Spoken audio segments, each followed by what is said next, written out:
রব্বে কাবার পথে আল্লাহর ঘরের মেহমান হিসেবে আপনার আগ্রহকে বরাবরই মূল্যায়ন করে এমদাদ হজ অ্যান্ড উমরা। পবিত্র উমরাহের সফরে সবচেয়ে ভালো সুবিধাটি নিশ্চিত করতে এমদাদ হজ অ্যান্ড উমরা নিয়ে এলো হজ এবং উমরাহ প্যাকেজ। অক্টোবর নভেম্বর 2023, জানুয়ারি 2024, রমজান মাসের ওমরা প্যাকেজ অক্টোবর 2023-এর মধ্যে বুকিং দিলে খাবার, hotel, ticket, visa, Jiara, transport সহ মাত্র 1,25,000 টাকা।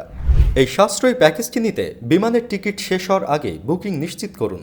রমজানের রেট এখানে অন্তর্ভুক্ত না, আলোচনার মাধ্যমে নির্ধারণ করা হবে। এছাড়া সবচেয়ে সাশ্রয়ী মূল্যে 2024-25 সালের হজ নিবন্ধন করে বড় বড় আলেম ও মুফতিদের সাথে সহি শুদ্ধভাবে হজ করুন। যারা ওমরা ও হজ করবেন শুধু তারাই যোগাযোগ করুন। যোগাযোগ এই নম্বরগুলোতে হোয়াটসঅ্যাপ, ইমো ও মেসেঞ্জার রয়েছে। সরাসরি কলে না পেলে উপরে উল্লেখিত অ্যাপে কল দিলে পাবেন।